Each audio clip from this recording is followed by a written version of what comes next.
ಯಾವುದೋ ಒಂದು ಹುಡುಗಿ ಅಲ್ಲ, 7-8 ಹುಡುಗಿಯ ಮೊಬೈಲ್ನಲ್ಲಿ ಈಗಾಗಲೇ ಇದೆ. ಮತ್ತು ಗರ್ಭಪಾತದ ಗುಳಿಗೆಯನ್ನು ಕೂಡ ಅದನ್ನು ತಗೊಳ್ಳೋದು, ಲೈವ್ ತಗೊಳ್ಬೇಕು, ಇಲ್ಲಾಂದ್ರೆ ವಿಡಿಯೋದ ಬ್ಲ್ಯಾಕ್ ಮೇಲ್ ಮಾಡೋದು. ಸೊ ಇದೆಲ್ಲವನ್ನು ಮಾಡಿದಂತಹ ವ್ಯಕ್ತಿ ಗೊತ್ತಾದ ಮೇಲೆ ನಮ್ಮ ಕಾರ್ಯಕರ್ತರು ಮನೆಗೆ ಹೋಗಿ ಇದೇನಾದ್ರೂ ಕಂಪ್ಲೇಂಟ್ ಕೊಟ್ಟಿದೆ, ಪೊಲೀಸರು ಹೇಳ್ತಾರೆ ನೀವು ಮನೆಗೆ ಯಾಕೆ ನುಗ್ಗಿದ್ರಿ ಅಂತ. ಮನೆಗೇನು ಅವ್ರು ಹೋಗಿದ್ದ ಕಾರಣ ಅಂದ್ರೆ ಮೊಬೈಲ್, ಮುಖ್ಯವಾದಂತಹ ದಾಖಲೆನೇ ಮೊಬೈಲ್, ಸಾಕ್ಷಿನೇ ಮೊಬೈಲ್.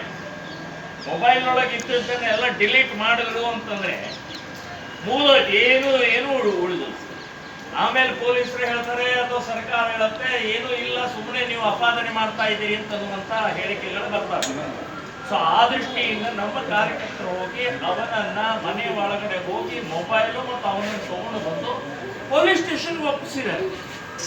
ಎಲ್ಲೋ ತಗೊಂಡು ಹೋಗಿಲ್ಲ, ಪೊಲೀಸ್ ಸ್ಟೇಷನ್ಗೆ ಬಂದು ಒಪ್ಪಿಸಿದ್ದಾರೆ. ಅವ್ನು ಕಿಡ್ನಾಪ್ ಎಲ್ಲ ಮಾಡ್ತಾರೆ, ಕಿಡ್ನಾಪ್ ಯಾಕೆ ಮಾಡಿದ್ದಾರೆ, ಕಿಡ್ನಾಪ್ ಕೇಸ್ ಯಾಕೆ ಹಾಕ್ತಾರೆ.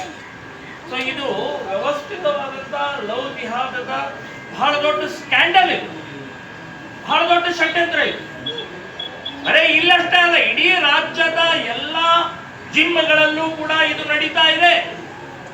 ಸೊ ಇದರ ಸಂಬಂಧಪಟ್ಟ ಸರ್ಕಾರ, ಪೊಲೀಸರು ಬಹಳ ಗಂಭೀರವಾಗಿ ತಗೊಳ್ಬೇಕು. ನಿಮ್ಮಲ್ಲೂ ಹೆಣ್ಮಕ್ಳಿದ್ದಾರೆ, ನಿಮ್ಮ ಮನೆಯಲ್ಲೂ ಹೆಣ್ಮಕ್ಳಿದ್ದಾರೆ.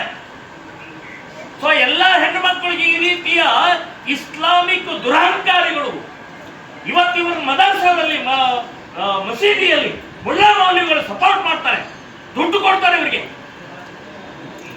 ಇವತ್ತು ಇವ್ರದ್ದು ಪೂರ್ತಿ ಇಲ್ಲಿ ಹಿಸ್ಟ್ರಿನೇ ಇದೆ. ಇವ್ರ ಕಾಕಾನ ಮಕ್ಕಳು ಇವ್ರು ಯಾರ್ಯಾರು ಏನೇನಿದ್ದಾರೆ ಅಂತನ್ನುವಂಥದ್ದು.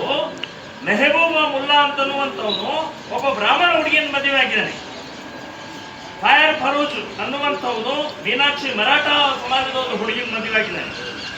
ಅಣ್ಣ ಒಬ್ಬ ದೊಡ್ಡ ಅಣ್ಣ ಸ್ಕೈಫ್ ಮುಲ್ಲಾ, ಅವನು ರೌಡಿ ಸೀಟರ್, ಇನ್ಸ್ಪೆಕ್ಟ್ ಅಡ್ಡ ನಡೆಸ್ತಾ ಇದ್ದಾನೆ. ಇವನು ಆಸಿಫ್ ಮುಲ್ಲಾ ಗಾಂಜಾ ಪ್ಲೆಡರ್ ಇದ್ದಾನೆ. ಸೊ ಇಂಥ ಮನೆತನ ಇರುವಂತ ಇವರಪ್ಪ 2 ಮದುವೆ ಆಗಿದ್ದಾನೆ, ಇವರಾಜ್ಜ 2 ಮದುವೆ ಆಗಿದ್ದಾನೆ. ಅಂದ್ರೆ ಈ ರೀತಿಯ ಇಸ್ಲಾಮಿಕ್ ದುರಹಂಕಾರಿಗಳು ಒಂದು ದೊಡ್ಡ